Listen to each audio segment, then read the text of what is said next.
অনেক ব্যাপারে কথা বলা হয়, আবার অনেক ব্যাপারে কখনোই কথা বলা হয় না। তো প্রাইভেট সেক্টরের একজন হিসেবেই আসলে কথা বলতে হচ্ছে। জিনিসটা একটু বিপজ্জনক হলেও সময়টা একদম আসলে অ্যাপ্রোপ্রিয়েট। তো প্রাইভেট সেক্টর ইম্পারেটিভ এখানে আসলে the operative word is reality based. হ্যাঁ, আমরা বাস্তবে যা হচ্ছে ওটার বেসিসে আসলে আমাদের হেলথ সেক্টর রিফর্মের যা চিন্তা ভাবনা চিন্তাধারা এগুলো করতে হবে। তো এটা একটা রিফর্মের সময়। তার মানে কি, সবাই চিন্তা করি যে আমরা এই হেলথ সেক্টরকে একটা দিকে নিয়ে যাব, তাই না? আমি কিভাবে দেখি হেলথ সেক্টরটা, বাংলাদেশ হেলথ সিস্টেম হচ্ছে একটা জাহাজ যেটা with a hole in the bottom. হ্যাঁ, তো এইটা আমাদের সিচুয়েশন। আমি একটু বুঝাবো যে কেন আমি এরকম মনে করি। আমাদের এখন কাজ কি? একটা হলো ওই ক্যাপ্টেনের মতো point the ship in the right direction, যে আমাদের ওদিকে যেতে হবে, নাকি লিকটা ঠিক করতে হবে। আমি মনে করি লিকটা না ঠিক করলে জাহাজটা ডুবে যাওয়া আমরা যেতে পারবো না। ঠিক আছে, সো একটু ওই যদি প্রেজেন্টেশন থেকে কিছু নেন, আমি জাস্ট এই পিকচারটা চাই আপনি নিয়ে যান, যাতে মাথায় থাকে আপনার কাজের সময়। আমি একটু পাবলিক হেলথের অ্যাঙ্গেল থেকে স্টার্ট করি। আমরা জানি যে বাংলাদেশে যারা চিকিৎসা নিতে যায় তাদের 60%ই ইনফর্মাল সেক্টরে যায়। That lives 40% to go to the formal sector. তার মধ্যে private sector text the lion share. হ্যাঁ, যদিও মানুষের টাকা দিতে হয়, তাও মানুষ প্রাইভেট সেক্টরে যায়, and that is a statement on the public health care services as well. আমরা এই এখন আরেকটা জিনিস যেটা দেখবো from the public health perspective, যে মানুষ কোথা থেকে টাকা খরচ করে হেলথ সেক্টরের পিছনে। আমরা জানি আউট অফ পকেট এক্সপেন্স এটা সবচেয়ে বড় একটা সেগমেন্ট, এটা নিয়ে অনেক কথা হয়। গভর্নমেন্ট আর এক্সটার্নাল এইড বাকিটুকু দেয়। তো আমরা একটু ডিপ ডাইভ করবো এই আউট অফ পকেটের মধ্যে। ঠিক আছে, আউট অফ পকেটে যদি ভাঙি, 65% মেডিসিনের পিছনে খরচ হয়, আর বাকিগুলো ডায়াগনস্টিক, কনসালটেশন, হসপিটালাইজেশন, এগুলো আমরা সবাই জানি। খুব ভালো কথা, অনেক আলোচনা হয়েছে, কিন্তু কখনো আলোচনা হয় না যে সমস্যাটা হচ্ছে আমরা এগুলোকে প্রবলেম হিসেবে দেখি। আউট অফ পকেট এগুলো হচ্ছে সিমটম। এই সিমটমের পেছনে কি প্রবলেমের কারণে সিমটমটা হচ্ছে, কাইন্ড অফ লাইক হেলথ কেয়ারের মতো যদি চিন্তা করি, আমাদের ওগুলো দেখতে হবে। তবে প্রাইভেট সেক্টরের অ্যাঙ্গেল থেকে বলি, এই স্লাইডে কয়েকবার আসবো। Okay, private sector problem number 1, referral fees. ঠিক আছে,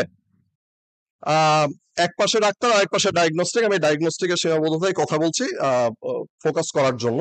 নর্মালি কি হবে, একটা ডাক্তার পেশেন্টকে পাঠাবে ডায়াগনস্টিক সেন্টারে, ডায়াগনস্টিক বিল হবে 100 টাকা, পেশেন্ট 100 টাকা দিল, আমি 100 টাকা নিলাম ডায়াগনস্টিক সেন্টার হিসাবে।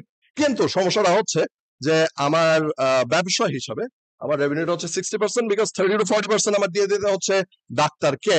হ্যাঁ, এই অবস্থায় ব্যবসা চালানো খুবই কঠিন। তো রেফার ফির ব্যাপারটা আপনি একটা সিম্পল বিজনেস অ্যারেঞ্জমেন্ট হিসেবে দেখতে পারেন, যেটা ভেরি অ্যাকসেপ্টেবল, বাট এটার একটা বিশাল ডেট্রিমেন্টাল এফেক্ট আছে টু দ্য পেশেন্টস। আমাদের ব্যবসা চালানো সম্ভব না, বা কারোই সম্ভব না এই 60% দিয়ে এত মানুষ রেখে এত ইনভেস্ট করে।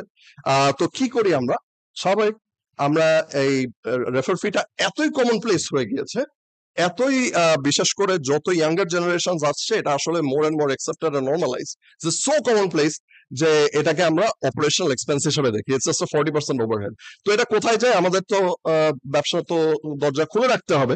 So these are loaded on to the patients.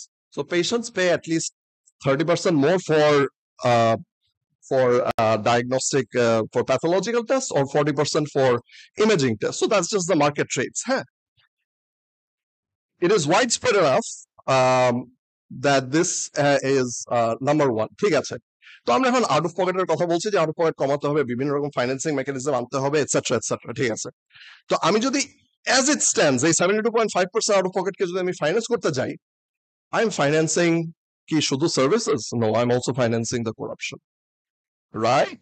That is an artificial addition to what we say as out of pocket. So let's redefine it. I am calling what we know and what is reported as a gross out of pocket. ঠিক আছে, আমি বড় খাতা একটা number বললাম 7.5, real out of পকেটের কথা বলি আমরা। Let's get real. রেফার ফিটা যদি বাদ দেই, দ্যাট ইজ ওই ডায়াগনস্টিক্সটা অংশ 12% থেকে 7.4% চলে গেল। We save $370 million a year, every year. ঠিক আছে, that is based on the market size, that is based on the insider very solid idea of the ongoing rates for refer fees, etc. So এটা ঠিক আছে, but আরেকটু আমরা redefine করি। Problem number 2, share holding in the private sector. Normally কি হয়, ডাক্তাররা private হসপিটালে পেশেন্ট পাঠায়, ডাক্তাররা স্যালারিড ইন্ডিভিজুয়ালস যারা হসপিটালে কাজ করছে, এগুলো অন্য দেশে হয়। বাংলাদেশে 2, 3, 4টা 5টা কর্পোরেট হসপিটাল বাদে ডক্টরস আর বেসিক্যালি ফ্রিল্যান্স কনসালটেন্ট। আমরা জানি ওনারা 2, 3, 4টা চেম্বার করতে পারে। Historically it make sense because আমাদের একটা অ্যাক্সেসের একটা নিড আছে, আমাদের শর্টেজ আছে etcetera. But unfortunately there is the unethical opportunity for doctors to invest in hospitals, even diagnostic centers, যেটাই বলেন। ওদের টাকা লাগবে, ওদের প্রযুক্তি বাড়াতে হবে, ডাক্তার ইয়ে করে। কিন্তু এখানে হয়তো হলো কি, ডাক্তাররা যে একটা নিউট্রাল একটা কেয়ার গিভার থেকে একটা ব্র্যান্ডেড রিটেইলার মডেলে চলে যাচ্ছে। কেন? কারণ ওনাদের ইনসেন্টিভটা পুরোপুরি বদলে গেছে। এখন আমি যতটুকু প্রেসক্রিপশন লাগবো, যতটুকু টেস্ট আর মেডিসিনস লাগবো, কোম্পানির তত লাভ হবে, আমি তত ডিভিডেন্স পাবো। স্বাভাবিক, সবাই মানুষ, তাই না?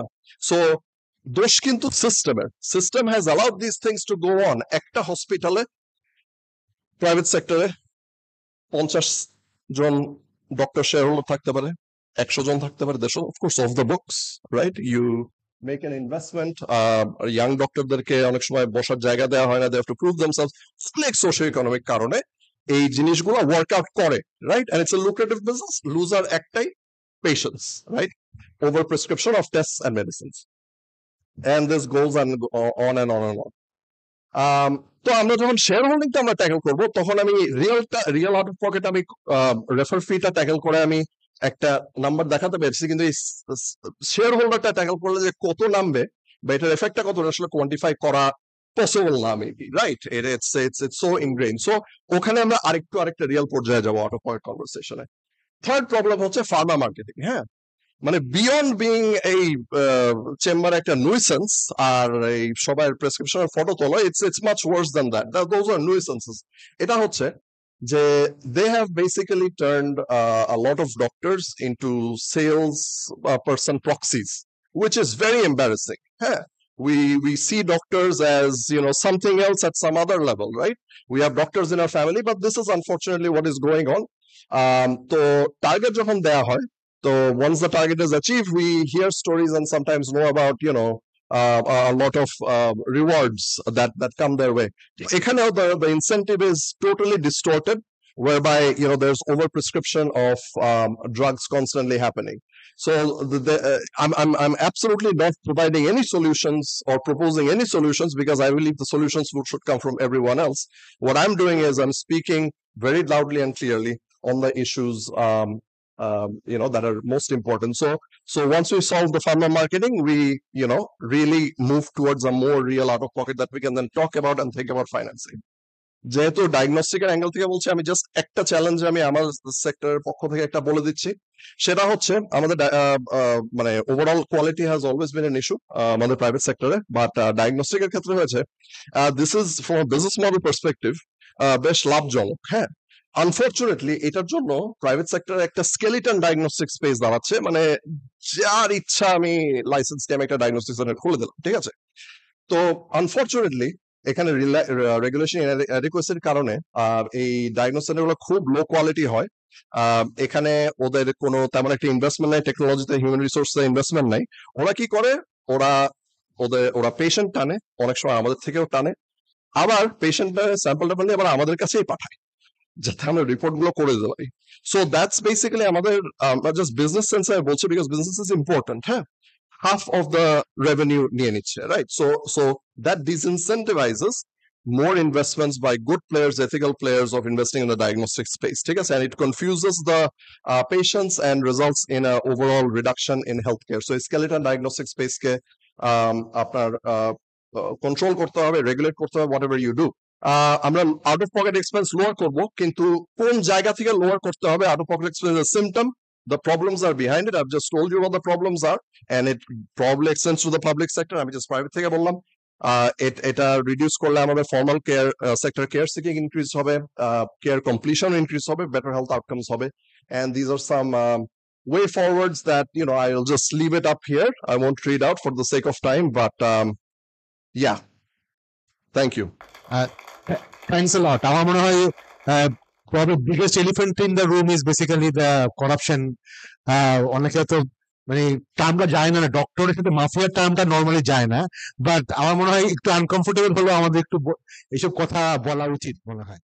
আমাদের তো হাজারো প্রবলেম। সাদাব যেটা দেখিয়েছে যে আমাদের ছিদ্র কিন্তু একটা না সিস্টেমে, তাই না? পুরোটাই ছিদ্র, মানে চালুনের মতো ছিদ্র বা নেটের মতো ছিদ্র। তাহলে কোথায় আমরা বন্ধ করব? সব জায়গায় তো বন্ধ করা যাবে না।